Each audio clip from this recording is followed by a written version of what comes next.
Welcome to the Deep Dive, your shortcut to getting the really essential insights. Today, September 3rd, 2025, we're plunging into, well, a pretty complex picture of global environmental risks. Our mission, to pull out those critical nuggets you need to know.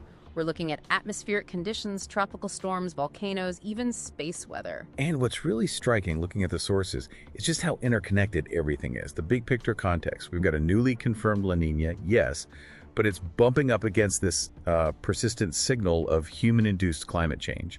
It creates what the sources call a world of sharp contrasts, relying on old patterns.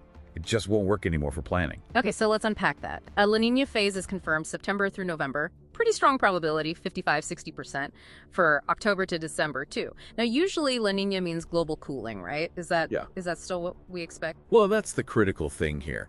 La Nina does typically have that cooling influence, globally speaking. But that effect is largely being, negated by the overriding warming trend from anthropogenic change. It's a kind of new climatic reality.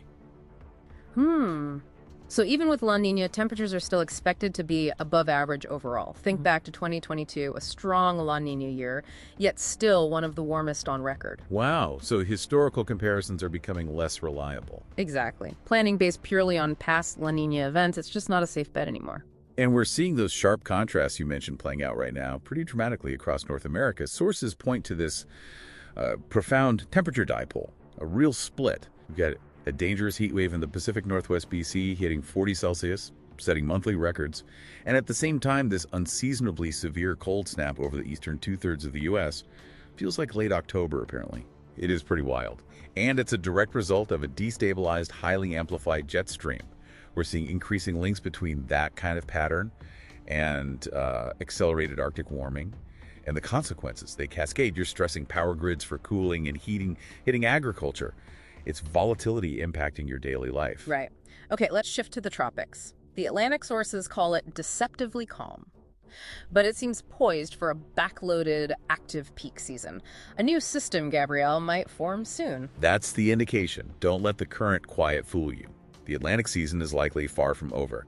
But the Eastern Pacific, that's where the action is right now. We're tracking Hurricane Kiko. It's a Category 2, strengthening but out in open water. Still needs long-range monitoring for Hawaii, though. Okay, Kiko's one to watch from afar, but there's a more immediate threat. Yes, Tropical Storm Lorena, that's the urgent one, forecast to hit Mexico's Baja California Peninsula. And her primary hazard, the biggest danger, isn't just wind, it's extreme rain. We're talking potentially 4 to 12 inches. 12 inches, wow. That's catastrophic flooding territory. Absolutely. Flash floods and mudslides are a major risk there. And does Lorena's impact, stop at the border? Or does it reach the U.S.? No, it doesn't stop. There's a significant secondary threat. Lorena's remnants look set to funnel a deep plume of tropical moisture northward into places like southern Arizona and New Mexico, areas that have been dealing with heat waves. So you get this dangerous compound risk swinging rapidly from extreme heat alerts to life-threatening flash flood potential. This is a very dangerous pivot. Okay, so heat to floods.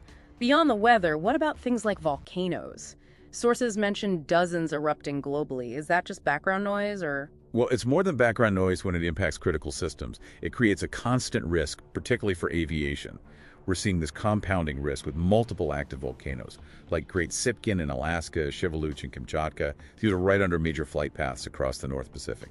So forcing planes to reroute. Exactly. Costly reroutes, potential delays. It impacts global supply chains in ways you might not immediately think about. It adds this sort of chronic low-level drag on the economy. And sticking with things beyond the surface, we also had that pretty incredible space weather event recently. We did indeed. A significant geomagnetic storm, classified as G3, which is strong, that was September 1st and 2nd, caused by what scientists call a cannibal coronal mass ejection, basically. One solar eruption catching up to and swallowing another, making it more potent. Right, and that caused those amazing auroras much further south than usual, like Pittsburgh. Yeah, Pittsburgh, parts of the UK. Right. Really spectacular displays. But while visually stunning, it was also a reminder, a fortunate near miss, you could say. It highlighted the latent vulnerability of our tech infrastructure. Even though the storm wasn't maximally geo-effective, meaning its punch wasn't as strong as it could have been when it hit Earth's magnetic field. Good point. And we should stress, as of today, September 3rd, that immediate space weather threat has died down. Correct. Things have calmed considerably on that front for now. So pulling all these threads together, This deep dive really paints a picture of, well, interconnected global risks, a planet where the systems seem truly under stress. That's really it. And what stands out to me looking at all this is how these combined risks, these novel compound events, they mean we just can't rely on historical assumptions anymore. Not decision makers, not any of us. The future seems to demand adaptive planning, a proactive stance towards volatility, constantly reevaluating, preparing for the unexpected. What really jumps out at you from this picture? For me, it's that phrase you use, the new climatic reality. It hammers home the old rules, the patterns we thought we knew for weather, for risk. They're just not a reliable guide anymore. We have to be ready, really ready to rethink everything.